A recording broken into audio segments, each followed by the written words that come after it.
Welcome to the road to growth, success of an entrepreneur. We've raised the bar. Learn firsthand from successful business owners and create your own path to success. I'm going to show you how great I am. It's time to hit the road to growth with team lead of the Enriquez Group, Realtor We are Vinny. here with John Vuong. Vuong? Did I say it right? John Vuong, that's right. Yeah, I see. Okay. I thought I said it right the first time, and then I kind of messed up. But yeah, technology, you got to love it. So it was funny how this all kind of works out. Sent over kind of a intro email, never was sent. But in the end, technology wins out, and we're going to just kind of go for this. I mean, you live in that sector. So you run, you're in charge of local SEO Search Inc. So you live and die in the technology sector.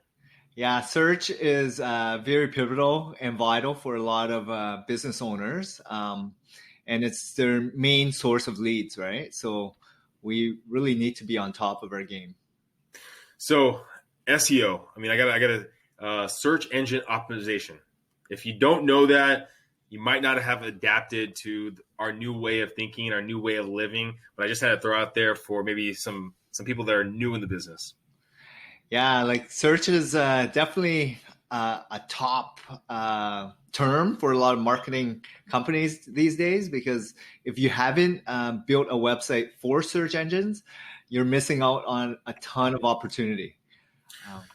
So your history, you started with Yellow Pages in 2010, right? And then adapted, started building your company out in 2013. I mean, Yellow Pages how is that now? I mean, I remember actually around, I guess it was 10 years ago, but Yellow Pages, everywhere you look, that's where you actually had to do the advertising, marketing, everything like that. And now, I mean, not so much. Yeah. So even before I started at Yellow Pages, I worked at a company that was a startup called the Red Pages.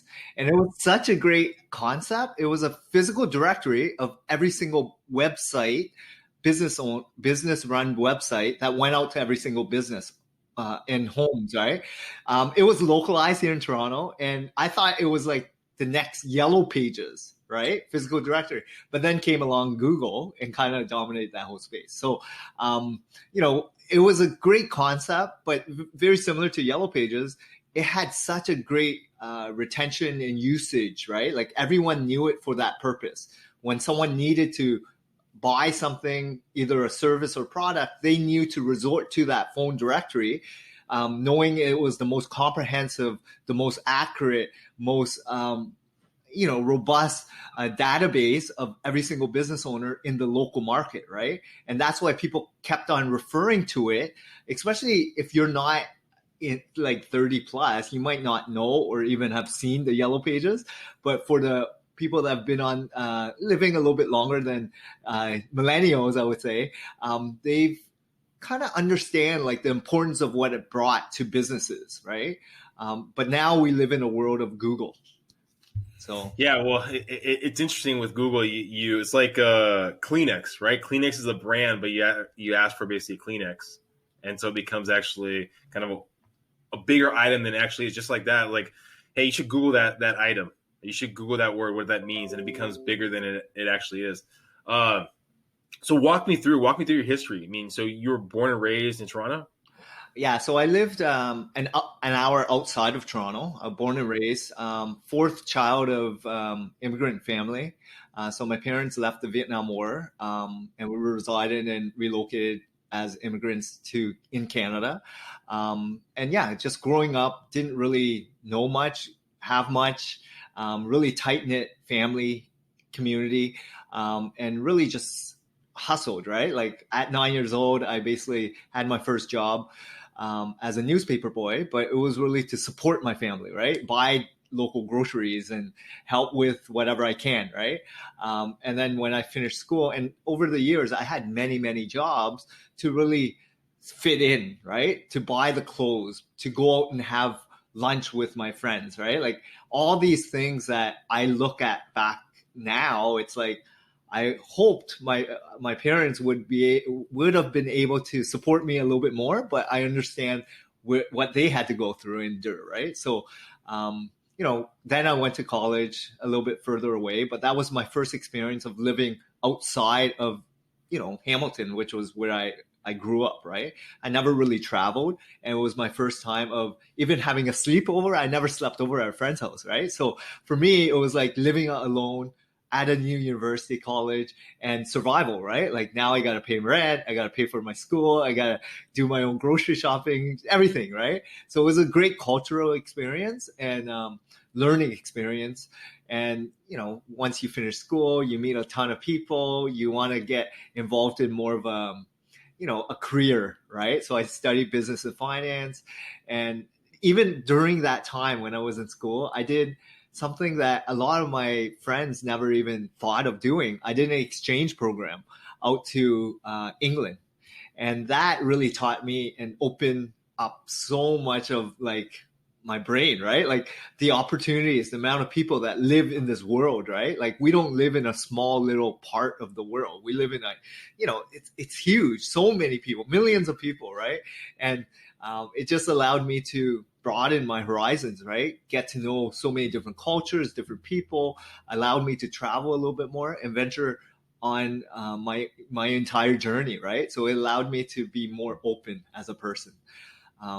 So, I mean, you brushed over a tad bit. So your parents moved over here, immigrants from Vietnam, right? How long were they here in Canada before you were born? 1 month. Okay. So 1 month. I mean, so I know basically immigrants sometimes, or expats, however you want to call them, basically when they move to a new community, they still have a lot of their traditions or older traditions. And sometimes when the kids are raised up, they start seeing the traditions from the motherland, as they call it, and then basically where you're actually currently living. How was that differentiating, as you grew up? Yeah, so of course my parents were very strict. They wanted the best for us, right? And I get it. We didn't have much. They didn't even know the language. They didn't have a support system. They had no friends. It was like just coming to a new, country and city and residing for the best purpose to take care of your next generation, right? Which is the kids. So the upbringing was for me normal because that's all I knew as a young child. But now I look back and I'm like, well, I understood why they had to do it, right? Like that's all we had, each other, right? And there was no one that we could rely on, have community support or anything like that. So the upbringing, yes, it was challenging, but there was also a fairly large community of immigrants where we were living as well. So we connected in that standpoint, where a lot of my friends today were also new immigrants in the community. And that's how we molded and connected, because you had to have something of common. Yeah. I'm there's fortunate. So there was more of a bubble of immigrants that are coming over there. So you weren't seen on a daily basis. Why are this kid getting so much freedom or these many toys? Most of the people around you had the kind of similar struggles. Yeah. So I saw that to some extent, but I didn't get to know them to stay over at their house because I was never allowed to. Right. So for me, the people I hung out with were close to where I grew up, government housing, people in the very similar status, right? Situation. And yeah, it was a part of life growing up. I saw a lot of things I didn't want to see, but it's just part of it. And you gravitate towards what you feel would be the best fit for yourself, right? And I'm glad my parents really put down, education, making sure that we were on a good foundation in terms of like upbringing, skill set, really hardworking, just making sure we're really strict. But it taught me like a lot growing up. What were some of the things that you said you saw that you basically wish you didn't see? Well, I'm sure a lot of communities across the world, like violence, a lot of petty crime, a lot of gun violence, physical violence, you name it. We've seen it, from robberies to a lot of like bad stuff. And of course, you know them too. This is the thing. When you live it, you don't want to tell other people about it because it's like backstabbing, right? It's just like anything. You don't know what the harm will be on you or your family, right? So you kind of turn a blind eye to a lot of this stuff. But that was a norm for what I saw, right? And I just had to live through it because in government housing, a lot of these people might not be coming from the best upbringing, right? And you just got to deal with it. And hopefully you come out stronger and smarter and you evolve, right, as a person. So I think most people will go away from the idea of fear, right? Instead of going towards pleasure, right? Going away from pain, all that kind of stuff. I mean, do you feel that by doing the paperboy stuff, working, doing all those activities, was that going away from basically pain of seeing that violence, seeing the being poor, or going towards the pleasure of being something better? Yeah, so when I was growing up, my parents and my siblings taught me to work hard, get a job, get, solid foundation, take care of people and all that stuff. But then there was a group of friends, and there were different groups of friends, of course, my sports friends, activity friends, and then the pool hall crowd, the gangsters, you name it. And then there were people that are very studious as well. I was very open-minded, and I got along with a lot of people, right? And I dabbled in the nightclub crowd, the bar scene, gangsters, and then I played sports with other people. So for me, I saw it all, right? And I was never vindictive. And a lot of people wanted me to stick with them only, right? And I said, look, I'm busy. I got to go. My mom is telling me to go here, right? So I always had like something which they understood, like family first, right? So, fear for sure. But for me, it was all about like, I know my parents always did good to take care of us, and they wanted me to be on the right track, right? And that's what we really focus as all of our kids, like all my siblings did. So now you're in high school and you're going to basically, or in college, and you're going to be able to travel overseas. Did your parents help you financially there, or was it from all the time that you were working, kind of putting money aside to actually make it out to England? Yeah, so my parents didn't we were just scraping bys with just our food and shelter, right?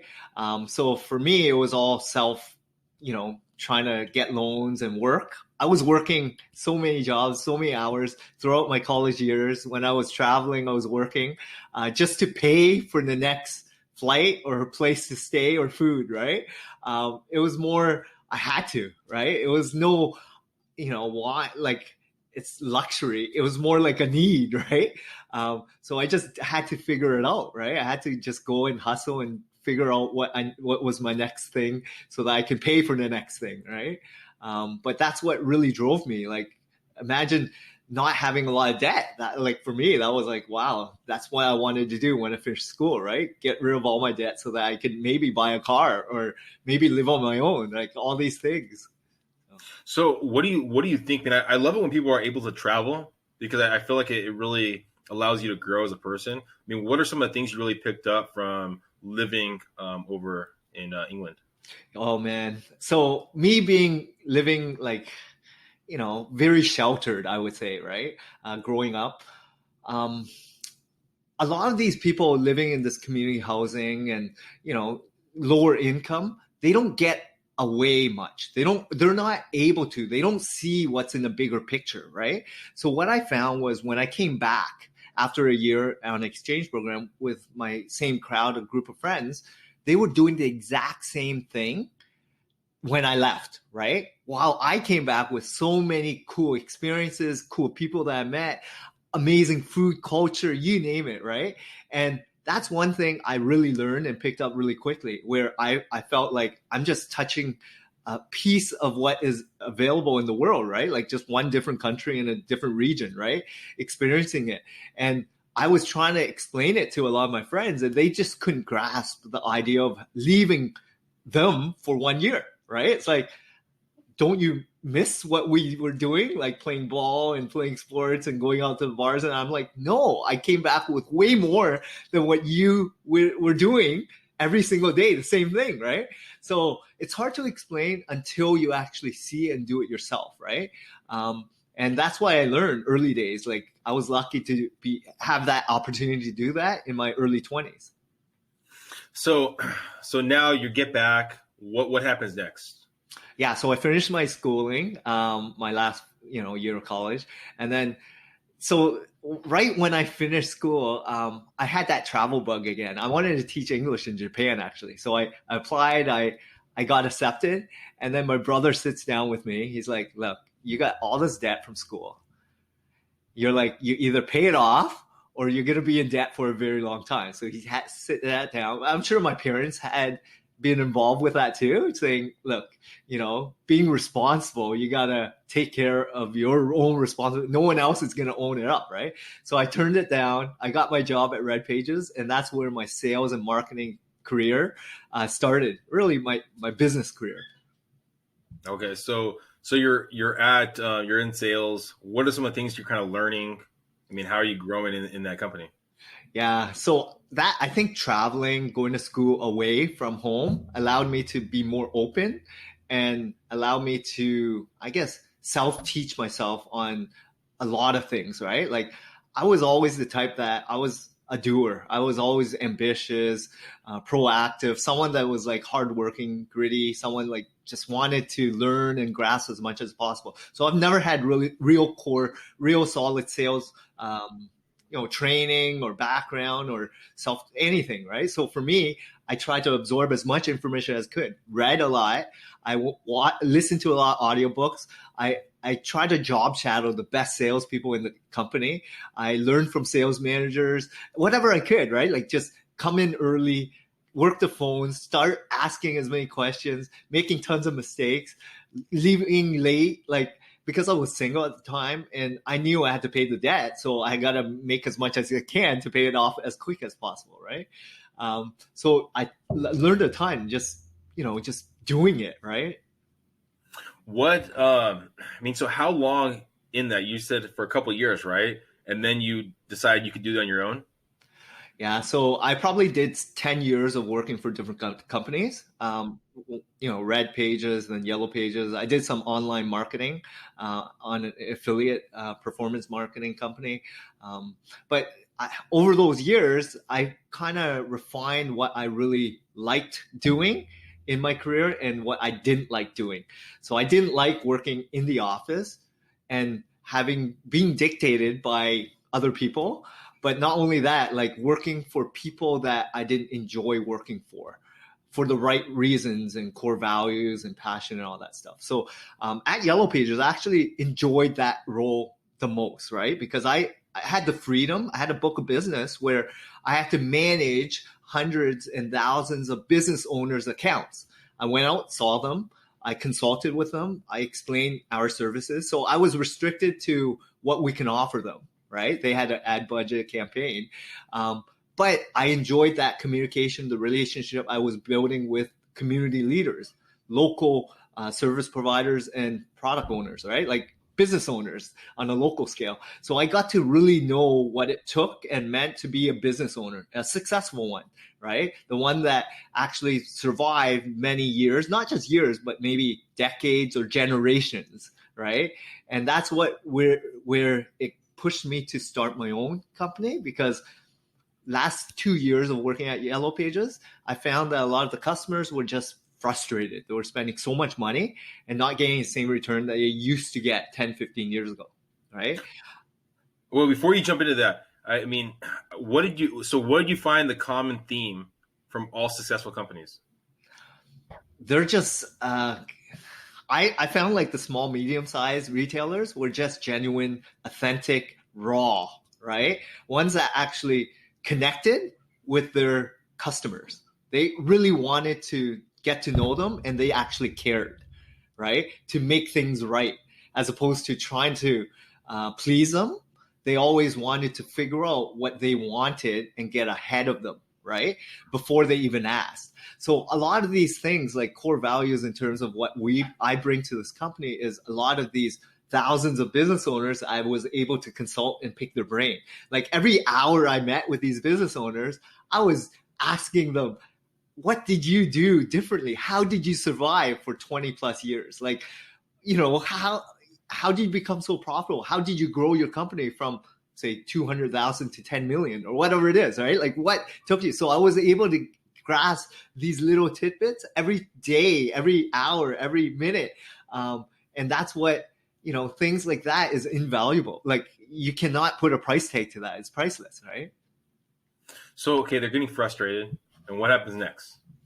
Frustrated and spending a lot of money. They wanted an out. They wanted to find where people were going, right? Because they knew that there's more people than ever looking for their product and service, right? And Yellow Pages used to be the be all end all for a directory. If you weren't in there in a year, you were missing out on a huge amount of potential customers seeking you out on a daily basis, right? So where were these customers going to find services that they were offering today? So, Google came out, and that's where I gravitated towards, right? Because I understood that you either learn it and understand how to get on there, or you're going to lose out on the opportunity of capitalizing on, business. So do you have any background in technology and websites, anything like that? Nothing whatsoever. At that time, back in 2013, when I left Yellow Pages, zero. I had sales and marketing background, and I had great relationships with business owners. So they gave me intel saying, I need someone, I need help, and I want to spend money. These are all triggers that was like, boom, I need to figure out how to figure out a product or solution for those people. So they don't mind working with me because I already built a good relationship with them. So they, first couple clients, I started making thousands of dollars. Then I had to figure out how to solve their problem. So, for me, I had to spend hours on end trying to understand what the hell SEO was, right, in the first place, and then build a team upon it that were really good at what they did to do it for me, right? Because I always loved sales and marketing and dealing with business owners. So that's how I started my business. So you were selling a product that you didn't know about, basically. Well, I knew the concept. I just didn't know how to get people to it. Right? So you're getting these files, and then you basically outsource the SEO stuff. So how do you find the right people to outsource it to? Yeah, I made a ton of mistakes. So again, me being raw as a business owner, I trusted people online. Again, at that time, I was using Upwork, Freelancer. These are online job boards from different countries. So it was a fraction of the cost, but you don't know them. You've never met them. You saw a CV. You may check out their profile or whatnot and check out some examples. That's all you know, right? So I'm going blindly, relying on them to actually produce, right? I made so many mistakes. But you learn, right? So I hired, fired, and finally finding a core group of people, trusting them with good backing, and eventually growing from there. So what were some of the biggest mistakes? Was it mostly in the hiring process? Hiring, not even knowing what I know today. So I didn't even know what it took to rank a website, right? Like getting an education the hard way. But the good thing is a lot of my clients at that time, they knew I was raw. They knew that I didn't know much about SEO. Like I was authentic. I was honest with them all, right? I was like, trust me, I'm going to do my best to, serve you, right? And hopefully help you generate more business. So I got, a couple contracts, got some money in it.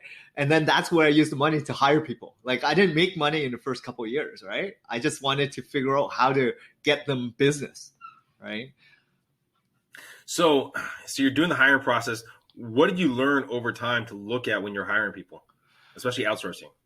Yeah. So again, I didn't know what it took, right, to get a proper SEO campaign. So an SEO strategist, consultant, manager, what was their real duties and what did it really mean? What did they actually do? I had no idea because I had no tech background, right? So for me, I had to rely on some of these skilled people that were managers to kind of guide me on what all the aspects were needed, what were their skill sets, like a dev, a graphic designer, a link builder, a content writer, all these things. I had no idea until I started getting in it. And it took me years to figure out exactly what these roles really were all about and what their daily activities were, right? So you basically started building out a refined, basically, profile of the person that you needed in each position. Exactly. Okay. And then, so you're getting production off, you're getting the right people in there. Kind of what happens next? Yeah. So growing, scaling, making tons of mistakes and growing from there. So my number one thing was take care of my staff. They are the backbone of any business. So yes, they were freelancers at that time. You hire them full time, you compensate them well, you take care of them, right? Because they're the ones taking care of your customers. So I've never been very tech savvy or very strong in the SEO game, right? Like as much as I know today, there's way stronger SEO consultants out there, right? But I'm a business owner now, right? Which is what I always wanted to be. So it's a little bit different because I'm working on my business and I rely on, my expert staff, which are smarter at all their positions to take care of my clients and actually produce really good results, right? So growing it, understanding it, and then not just outsourcing, but making sure that they are accountable and they team lead, they take care of their staff. They are, fully operational with proper processes, like learning everything from ground up taught me so much over the last 7 years. What do you mean? Was there a moment? I know you're having these contracts, you're getting money coming in there, yet you were probably getting frustrated because you're failing, hiring the wrong people. I mean, was there ever a moment where you wanted to shut your doors and go back to more of the corporate world? Yeah, 6 months in, I was like, I'm putting 18-hour days, stressing, not knowing what the hell I was doing, but my name's on the line, right? And I was like, should I even continue? Of course. I had these doubts early days, first couple years. I'm like, I'm losing money. I don't even know what the hell I'm doing. Where am I going with this? But my whole desire and my passion was, I got to take care of my clients. My name's on the line. I got to make sure that whatever I said, I got to deliver on, right? So I had to figure it out. So that's what really motivated me and pushed me to, better myself and the company and my results for all clients. What kind of feedback were I'm assuming you're somewhat close to your family still? Yes, of course. Okay, so what kind of feedback were your parents giving you or your siblings giving you? Yeah. So my siblings were all professionals, so they're all engineers and they already had their corporate gig. I was the only one, like black sheep, starting my own company, right? And so my mom, she always wanted me to be more stable, which is follow the footsteps of my all siblings that are older. Get a company, make sure work for a large company, and they are going to take care of you, right? With all benefits, CPP, all the retirement savings, all that stuff. I was like, look, I just got married, I just bought a place, and I either do it now or forever hold my peace, right? Like I would never know. So at that time, in 2013, my wife gave me full support, and I am so fortunate to have someone that could have supported me at that time, right? Like I couldn't have done it without her, honestly. Well, you're saying for the first 3 years or so, you weren't profitable, right? Yeah. So was there a moment where she was kind of like, hey, maybe I gave you support for a couple of years, but now we need to kind of cut it back? Well, she saw momentum, right? She saw my passion. She saw that there is something coming out of this, right? So it's not like I wasn't trying. I was all trying, and there was revenue. It was just not going into my pocket, right? It was going to the staff and team. And she saw there was good feedback from my clients, good reputation, reviews. So she saw potential, right? And and that's all she needed, right? And that's all I needed, some sort of support. So, I'm assuming that to see all this stuff, the feedback, that kind of stuff that was going on, you had to do a little bit of selling. Being your background in sales, how much selling was going on in that process? Well, of course, I've always been, doing sales all of my life. Everyone needs to sell something, right? And negotiate. And for me, my family, my friends, my clients, I'm selling all the time. But it's a lot easier to sell now that you have some exposure and you have some credibility, right? With experience, right? But when you're starting, you have a unique story, which is I'm doing this. It's my journey. There's a lot of good companies out there, but we're doing it for different reasons, right? It's not a big VC backed company. We're private, small, family run. We want to take care of our clients. So we had different values, right? So that's what resonated with a lot of my clients today. So talking about experience, with all your experience and all the trials and successes, everything like that you've kind of gone through, what kind of advice do you think you'd give to that kid right before he traveled over to England? I mean, what kind of advice do you think you'd give back to that kid? To be honest, I don't take anything back, right? Like the advice I would say is go live it, go experience, go ask questions, be curious, right? And live for the moment. Don't expect anything or anyone to support you. You got to just do it and learn and make mistakes and figure things out, right? Because when you have that burning desire to, need to survive, you'll do anything to survive, right? And you just got to figure it out, right? And so I'm lucky to not have support, I feel, right? It drives me more to not knowing where my next paycheck was going to come from, right? To my next meal or whatever. It was like, I just had to figure it out. You bootstrap, you go without a meal here or there. So what, right? You look at the bigger picture, right? You got to figure out like, look, if you're meant to be, you're meant to be. But if you're going to fail and give up now, it's like you're going to give up many, many times more throughout your life, right? So don't fail. Figure it out. Fair enough, man. What's next? What's next for you guys? So I'm actually enjoying what I'm doing right now. Like I love helping my team grow. I'm more of a mentor to them, I feel. I do a lot of mentoring for small, medium-sized business owners that are just starting off as well.